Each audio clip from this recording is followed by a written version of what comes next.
Hey guys, HarryCricket3 here and welcome to my Euro 2024 predictions. Now first of all, if you're a cricket fan and you have not checked out my World Cup prediction video yet, then I'll link it down below. But today we're talking about football and we're talking about Euro 2024. Okay, so as you can see next to me I have the Telegraph's Euro online predictor. I will leave a link to it down below and we're going to be going through each group stage, predicting how the groups will end and then going through the knockout stages and eventually ending up with a winner. And at the end of the video I'm also going to be predicting various awards such as Golden Boot winner, Most Assists, Player of the Tournament, Young Player of the Tournament and also Golden Glove. So without further ado, let's get right into it. Okay, so starting off with Group A, we have Germany, Scotland, Hungary and Switzerland. Immediately, Germany pop out as favourites for me to win this group. They have been a little bit poor at the last few tournaments, but Julian Nagelsmann is now their coach. He's probably the most talented coach out of the 24 teams here, but his record in tournaments isn't too great. I don't think he did too well at the Cups at Hoffenheim, at Leipzig or at Bayern, but this is a very talented German squad. He's brought through a lot of young players. The only thing that slightly worries me is the fact that he's decided to take Manuel Neuer with him and Thomas Müller, two players he had a big problem with at Bayern Munich, and that's the whole reason for his departure. I'm a little bit surprised that he didn't just go, okay, we got Ter Stegen here, that's fine. As we see with Belgium, what they've done is they've just left Courtois out because they've got Corinne Castile and he could do a perfect enough job for them. I'm a little bit confused why he's taken Manuel, but he is obviously a great keeper. He didn't have that great of a season. I mean, obviously everyone knows the Champions League semi-final incident, but even in the league, he wasn't that great. And Thomas Müller, he's always been exceptional for Germany, but you've got players like Musiala coming in, Florian Wirtz. You don't really want to dampen their progression by bringing someone like Thomas Müller. I get he's a good personality for the dressing room and all this. It is a good squad. It's a very talented squad. I think Germany have got to top this group. If they don't, I think they'll be very disappointed with themselves because it is a comfortable group on paper for them. And the fact that they're home, they've got to top it really. Now, second place is slightly more difficult. You've got Scotland, who I think have a really good squad coming into this. The only problem for them is probably the striker position. I don't really know who's going to play there. Now, I would personally put McTominay there. I think he's proven he can be a really good forward for them. And there's no real need for him in midfield. They've got players like McGinn, Ryan Christie, and they, I think, do a much better job than McTominay midfield. So, where do the goals come from Scotland? That's my main worry. Other than that, they've got a really good team. But they've been a bit poor at recent tournaments. So maybe when they face the experience of Switzerland or Hungary, they could be in a little bit of trouble. Now, Hungary are really exciting going into this Euros. They've been in amazing form.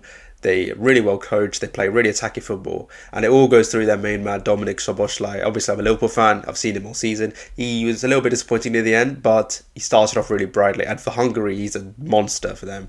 He's a captain. I think he's the youngest captain going into this Euro. So I think Hungary could really be a challenger for a possible dark horse. I mean, you always get a team that goes really far that no one expects, whether it be Denmark, whether it be Wales, whether it be Croatia at the World Cup or Morocco at the recent World Cup. There's always a surprise team, and I think Hungary could be that team this year. Switzerland are really experienced. They've got a lot of good players who were still in that team that beat France a few years ago, which was, I think, the best football match I've ever watched. So end-to-end, attacking football. Switzerland did really well to win that on penalties. And they've still got Jan Sommer with them. They've still got Granit Xhaka. The only problem is, for me, they've decided to drop Embolo and Seferovic. So I'm also wondering for them, where do the goals come from? But I think experience means something at a tournament. I'm going to go Hungary second, though, because I think their football is slightly better than Switzerland's right now. I'm going to go Switzerland in third. And even though I really want Scotland to qualify, I don't think it's going to happen, which is disappointing. But sorry, Scots, I don't think you're going to qualify. Okay, so Group B now, and we have Spain, Croatia, Italy and Albania. Now, Spain are the current Nation League holders, so they've at least won something in recent years, but it's not the same squad that was so dominant in the late 2000s, early 2010s. And now they've lost the experienced members of their squad, such as Jordi Alba and Sergio Busquets, but they have got a good crop of young players coming through. I'm surprised they haven't given captaincy to Rodri. They've decided to give it to Morata over him. Maybe Morata's a good leader, I'm not too sure. But his record in Euros isn't actually too bad, so he could be a good goal scorer for them. There's obviously a lot of talk about Lamine Yamal, the 16-year-old who's probably going to play for them and start for them in a lot of matches. But I think a lot of the attacking play has to come through guys such as Dani Olmo, Mikel Oyarzabal, and also Ferran Torres. But do they have the goals in them to top this group? I don't necessarily think so. Typically, they start group stages quite slow and then progress into the tournament. So I'm going to go Croatia to the top just because I think there's such a experienced side at this point. You could argue maybe it's one tournament too many for them. And I think that's totally a valid case, but they've been good in some recent performances I've seen them in. They've still got Modric in midfield alongside Kovacic and Brozovic. They've got guys such as Pasalic coming through and Lovro Majer. And they've got a good goal scorer in Andrej Kramaric. And that's really all you need in tournaments. Experience, a good goal scorer, and some match winners in key moments. And I think Croatia have all of that. So I'm going to go Croatia to top. I'm going to go Spain in second. Italy in third, Albania in fourth. I don't think the Italian side is anywhere near the same quality that won the last Euros. They've lost Chiellini, lost Bonucci. I think Scalvini got injured coming into the tournament, which is really poor for them. And who's going to play up front? I really want Scamacca to, personally. I think he performed really well against us at Anfield.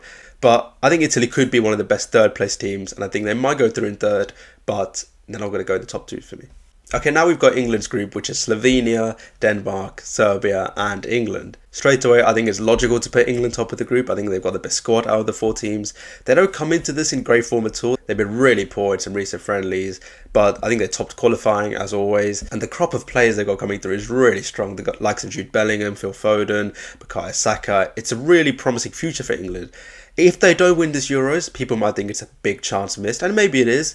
But I think the squad is there for England to think about the future and say, okay, we might not win this Euros. It's the last tournament under Southgate. Let's get a new coach in and really target the next World Cup because we've got an amazing chance at that. So maybe that's how the FA should play it on a tactical level. But England have got to top this group, let's be honest. In second, I'm going to go with Denmark. Even though they were really poor at the last World Cup, they were really good at the last Euros. They reached the semi-finals before getting knocked out to England. And they had the motivation of playing for Christian Eriksen after what happened to him in their first game. But this is a good Danish squad. There's a lot of experience in it. Christensen, Vestergaard, the likes of Pierre-Emil Højbjerg, and they've got the progression of Rasmus Højlund up front, and I think he'll have a very good Euro. So I'm going to go Denmark in second.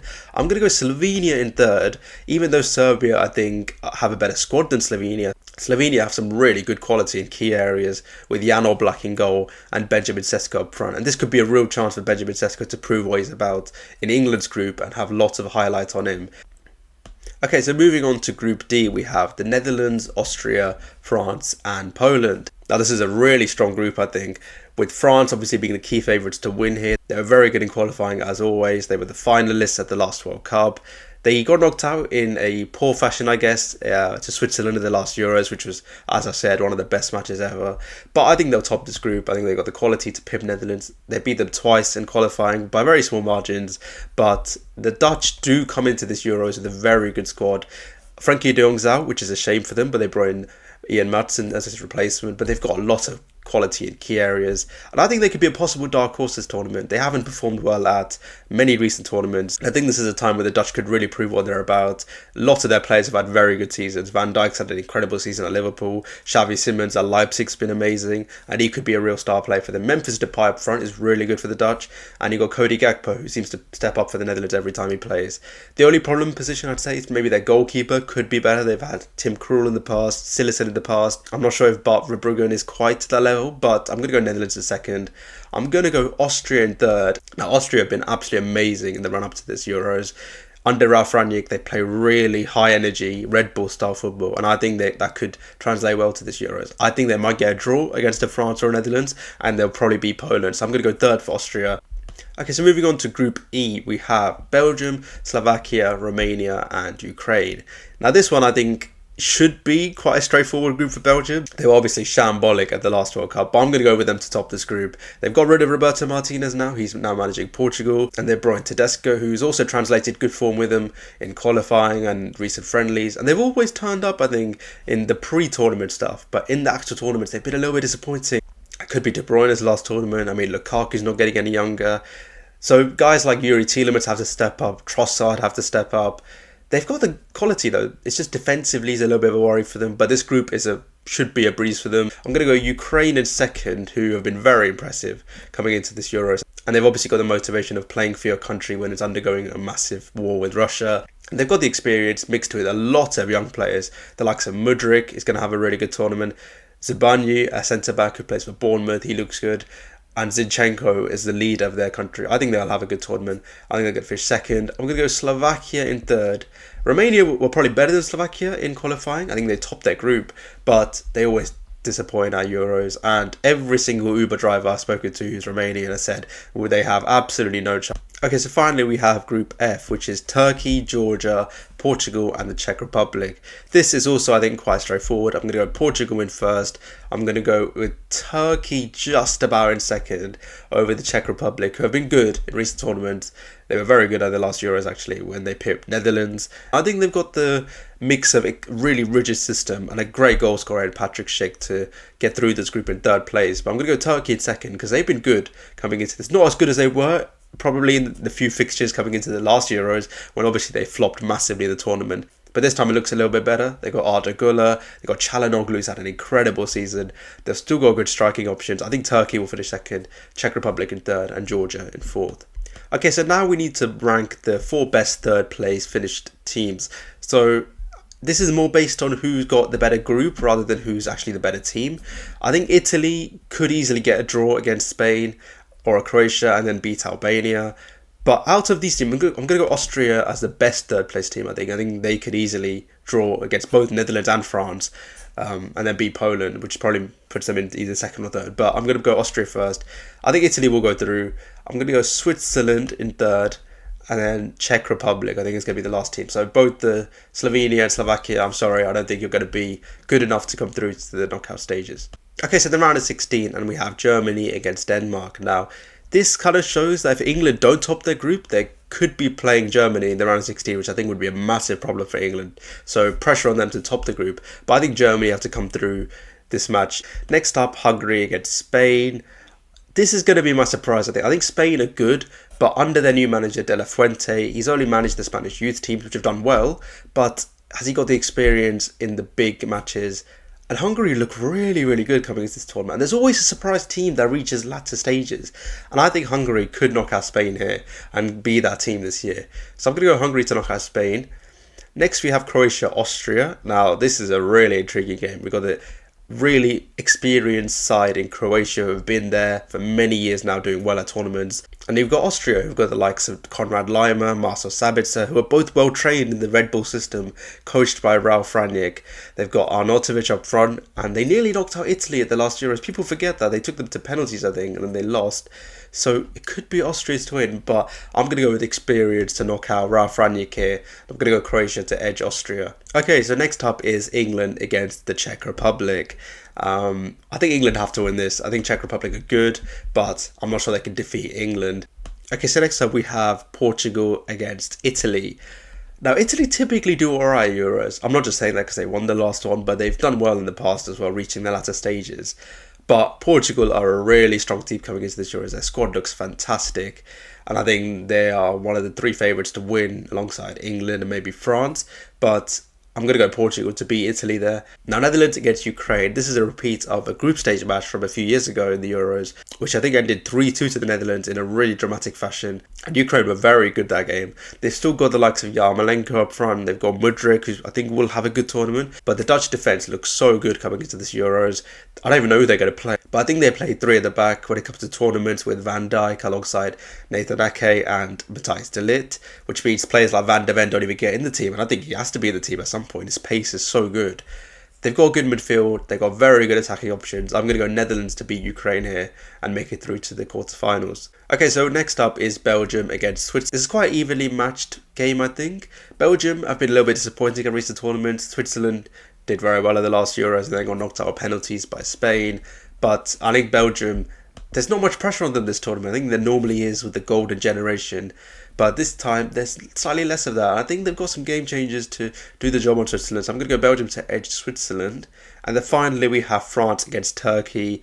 I think that's an easy swipe for France. I think France are way too good for Turkey. Okay, so moving on into the quarterfinals. First one is Germany against Croatia. Now, Croatia are very good at tournaments, I know.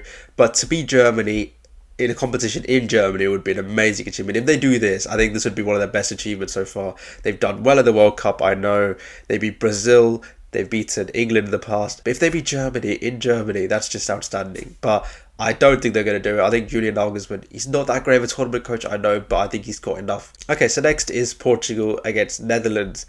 Now, lots of people back Portugal a lot this tournament. Now, I do as well to an extent. But something tells me Roberto Martinez, they could have done better than him as an international coach. Yes, I know he's probably learned from his time at Belgium, and he did take them to a World Cup semi-final in 2018. This is a better squad than he ever had at Belgium. He's got a better defence now, he's got a better midfield, and he's got Cristiano Ronaldo up front. And the whole aspect of Portugal could win the Euros, and Argentina could win Copa America, and then Ronaldo and Messi play each other to end both their careers could be such a good storyline. But I think there's always a surprise result. A lot of people would back Portugal here. I'm going to go Netherlands. I think Netherlands have got something about them in this tournament. I just really fancy them for some reason. And the fact that Netherlands would have had to play France to get out of their group, whereas Portugal would have had to play Czech Republic and Turkey, who aren't as good as France, I think that would help Netherlands. The fact that they would have had to play a good country in France and an entertaining, energetic country in Austria, it could really help them. So I'm going to go Netherlands to edge Portugal in a surprise result of the quarters. Okay, so next up we have Belgium against France. This is a repeat of the World Cup semi-final from a few years ago. I think Belgium are good, but I think France are just considerably better. I think they've got too many match winners in their team. Mbappe, I mean, he's just signed for Real Madrid. That's such a good incentive for him to come and do well at the Euros. And I think France have way too much for Belgium this time round. Okay, so finally we have England against Hungary. Now, England are probably massive favourites coming into this match, but I'm really worried for their defence. The fact that they've got no Maguire, they might have no Luke Shaw, and they're coming into this tournament on really horrific form. And if I'm not mistaken, Hungary beat England 4-0 recently, so I could easily see Hungary pipping England here, really using their match winners in Szoboszlai and Salai up front. And they could really cause an upset here. And there's always a team that reaches the semi-finals that nobody expects. Imagine if this is Scotland. Scotland are in Hungary's group. Scotland could be in Hungary's position, reaching the quarters and playing England. It's well on the cards, and that would be an amazing match to watch. But I'm going to go Hungary to go through to the semi-finals and be the surprise story of this Euros. Okay, so that means my semi-finals are Germany against the Netherlands and France against Hungary. Now, first off, I'm going to do France-Hungary. I think Hungary's story ends here, unfortunately. I think France are way too good for them. But Germany-Netherlands is a good game. Germany have the home advantage. Netherlands don't have that much pressure on them compared to Germany. And they would have had to beat Portugal to get to this stage. So that maybe took a little bit out of them. But I think defeating Germany will be slightly too much for the Dutch. They've got Ronald Koeman. They've done well under him in the past. But I think Julian Nagelsmann's Germany are going to reach the final and play France. So the final then, Germany against France. France have Mbappe, Griezmann, Giroud still there, Ousmane Dembele's there. You got a really informed Marcus Thuram. They've now got a new goalkeeper in Mike Maignan. It's a really good French squad. The only thing about France is the fact that Arsenal fans are very upset that Saliba isn't playing, and it's going to be Upamecano and Kanate. But they've both done really well for France in the past, so I can understand why Deschamps has gone for that. But Germany, maybe they're too young of a squad. I know it's in their own country, but that adds a bit more pressure to you. That's maybe why they've got for a bit more experienced options in there as well. But they've decided to leave out the likes of Julian Brandt, Mats Hummels, Karim Adeyemi. And the question is, can Germany win the Euros with Kai Havertz and Niklas Füllkrug up front? They are very good options. I think Füllkrug should start for them personally. From what I've seen from him at Dortmund, he's been exceptional. But Havertz is coming off a really good season, so maybe he's going to be leading the line for Germany. But when you've got Havertz against Giroud, Griezmann and Mbappe, I'm going to go with the French to win the Euros. They are one of the favourites, I know, but I think France will win the Euros this time. But now, let's talk about who's going to win the awards. So first up, Golden Boot. Who will score the most goals? Now, last time I think Ronaldo and Patrick Schick shared it with 5, which they both did really well at the group stages and then didn't go that far in the tournament. So you could win this in the group stage theoretically. So maybe someone like Lukaku wouldn't be that bad of a shout considering Belgium have quite a comfortable group stage. But considering France, I'm expecting them to go really far here. I think Kylian Mbappe is going to win the top scorer award this year. Most assists now, and I'm going to go with a French guy again. I'm going to go with Antoine Griezmann. I think he's always outstanding for France. He was a little bit disappointing at the last World Cup final, but when Deschamps changed it, they became such a stronger team. But I think Griezmann's going to have a very good Euros again, and I think he will get the most assists. Okay, so Golden Glove. I would have gone for the Dutch keeper because I think the Dutch will have a very good defence, but I'm not sure their goalkeeper's up to the level of the defence. If they obviously don't concede shots, then he doesn't have to save anything, which could help him win the award. But I'm going to go safe. I'm going to go Mike Maignan from France to win the Golden Glove this year. Now, player of the tournament, I think if Mbappe is the top scorer, Mbappe's got to move to Real Madrid. I think it's just written for Mbappe to be the player in the tournament. However, if you look at typical things in the past, it could easily be a Ronaldo if Portugal go far. I mean, he's got the PR all over him, so Ronaldo could be that guy. Jude Bellingham if England go far. But I think Mbappe's a safe option here. If he's going to win the Euros and he's going to be top scorer and the whole Real Madrid thing, it's going to be Mbappe. And finally, young player of the tournament. Now, I'm pretty sure everyone will probably say Lamine Yamal, considering he's playing at 16 at the Euros, and Spain typically have a very good PR at all these competitions. Whether you play for Barcelona or Real Madrid, you typically get a lot of recognition. But I think Xavi Simons is going to have an exceptional Euros. I think Netherlands are going to go far. I'm going to go Xavi Simons to win the Young Player of the Euros. Okay, so guys, thank you for watching. Leave a like if you enjoyed the video. Comment down below with your predictions. Who do you think is going to win the Euros? Who will be your dark horse? Who are going to win all the awards? Player of the tournament, young player of the tournament, top scorer, all that good stuff. Subscribe if you haven't already, and make sure you check out my other prediction videos. And come back to this in a month's time when we'll find out how wrong I am. But thank you guys for watching, and I'll see you all later.